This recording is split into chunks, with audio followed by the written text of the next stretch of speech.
Seven. Mr. Finley Pants! Mr. Finley Pants! Senor Pants! Finnabun! Finnaman Bun!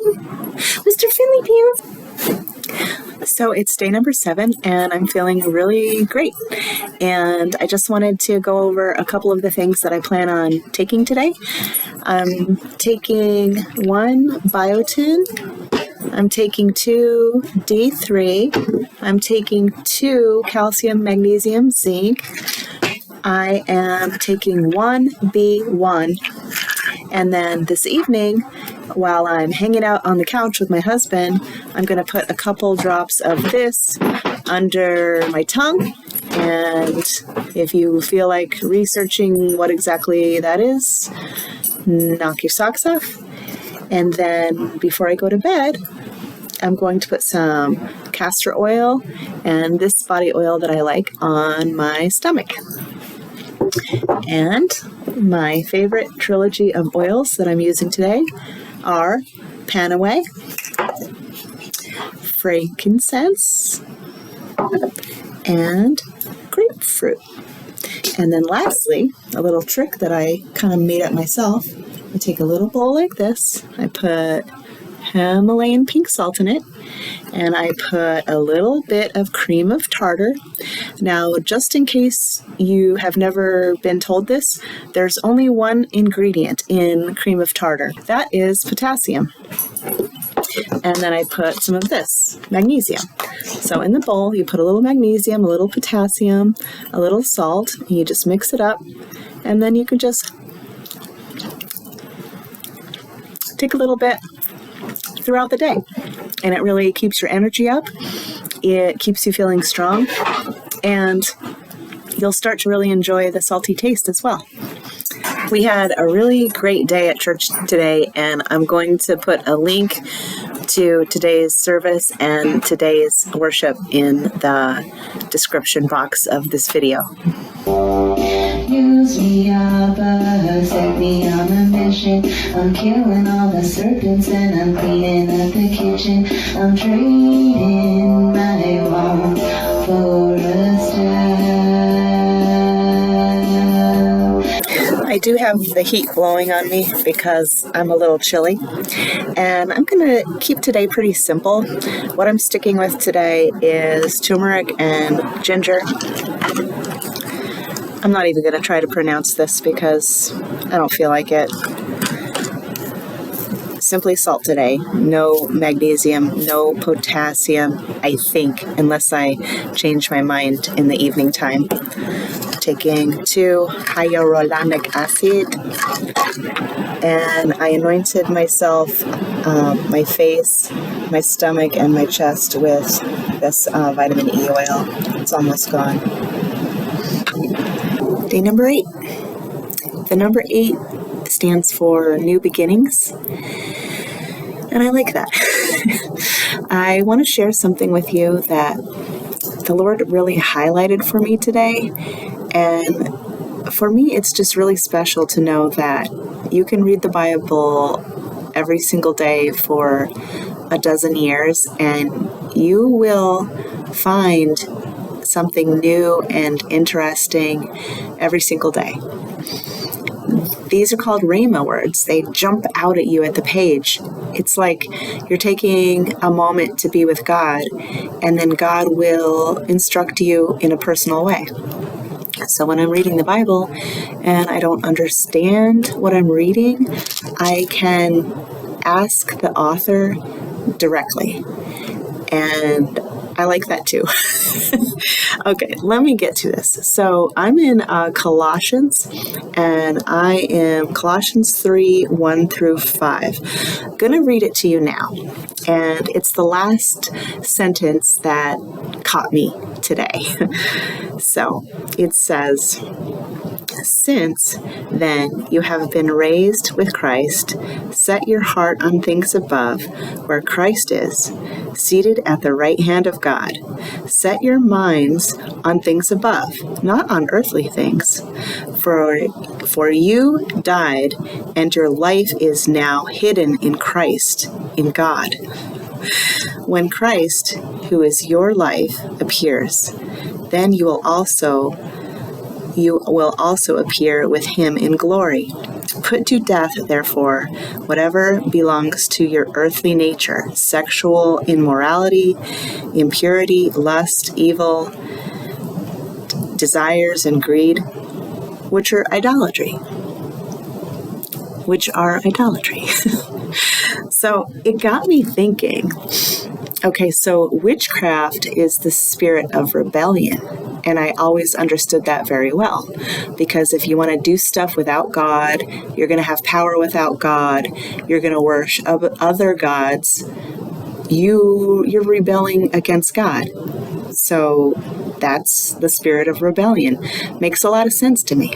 But this caught me because I'm thinking to myself, when I think of idolatry, I think of worshiping a false idol. I think of worshiping a false god. I think of worshiping crystals or worshiping talismans. I think of worshiping money. I think of worshiping yourself. That's idolatry, right? But being greedy can also be idolatry. So you can have a home that's completely free of little idols and all that good stuff. You can be a quote-unquote really good Christian who goes to church every Sunday and yada, yada, yada, yada, yada. If you have a greedy heart, that's idolatry. So, my hearing is so good today that I actually put in earplugs because I had to tone it down. And sometimes I'm even like putting these earmuffs on to cram them in a little deeper because I just need to hush. My freaking hearing is out of control. Use me, Abba, set me on a mission. I'm killing all the serpents and I'm cleaning up the kitchen. I'm trading my wall for a staff. So I only have 2 complaints today, and that is when my alarm clock went off this morning, I did not want to get up.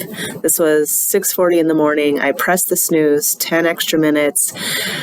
Oh man, I got up, I did what I had to do, but I know for a fact that if I was able to, I would have definitely slept for at least another 2 hours. So tonight, I intend on putting myself to bed nice and early, like 8 o'clock. And then lastly, I have a runny nose today, and my nose won't stop running. I feel okay, but my nose is running, and it's just annoying. Yeah, so other than that, no other complaints. Hey, so it's day number 9, right? So why not do 3 drinks, 3 supplements, and 3 oils? So I am drinking regular water. In here, I have some cool alkaline water with my Element brand fasting mineral supplement pack. And in here, I have mint tea, nice and warm with some stevia. I wasn't crazy, by the way, with the fact that there's corn oil in here, but, I really wanted to get the D3, so I was just like, what are you going to do? I'm taking zinc, 2 of these guys, and I'm taking 2 lysine, 2 of those guys. And then my oils of the day are patchouli, Young Living Joy, and Guardian Angel fragrance. These are my oils of the day. Okay, so I had some Bible for lunch today, right? So I thought to myself, I'm on day 9. let's see what the 9th book of the Bible is. The 9th book of the Bible is 1 Samuel. So I then decided to go to verse 9. And from verse 9 to verse 10 is pretty long. So I'm not going to read it to you because I don't want to lose your attention.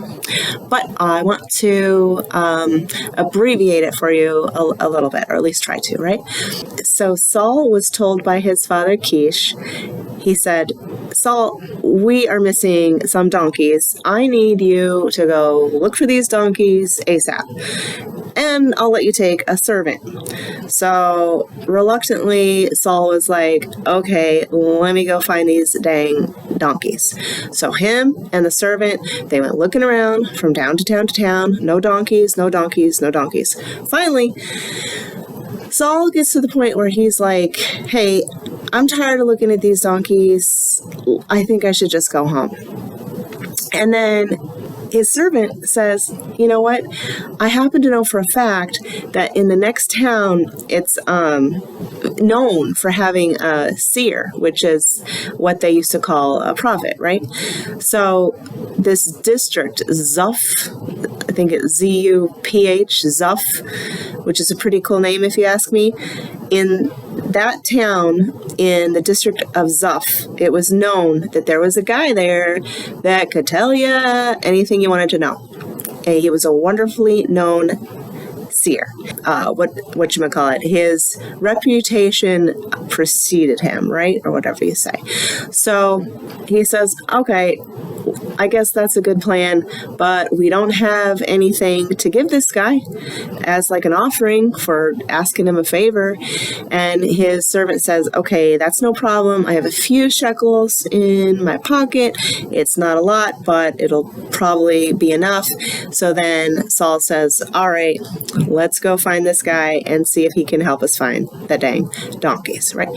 So they start walking along. They come across these women who are coming down off a high place, walking along down a trail, and they approach these women and they're like, hey, do you know where the seer lives?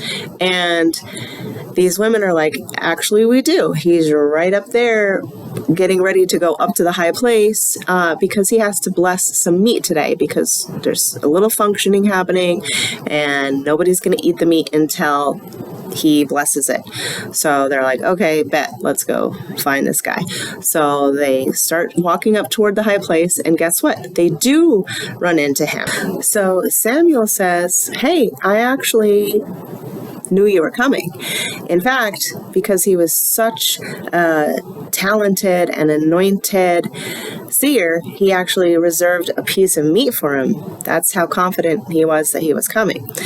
And then Samuel says, hey, why don't you guys just come have something to eat with us? We're having a nice get together. You can sit at the head of the table. You can have your special piece of meat. And then afterwards, you guys can sleep at my house.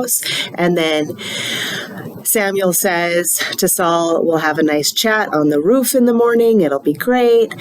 And then before he sends him off, he also reminds him that, oh, by the way, don't worry about the donkeys either, because they're actually being well cared for. And at this point, your father's more worried about you than the donkeys, and somebody's taking care of them. The donkeys are fine.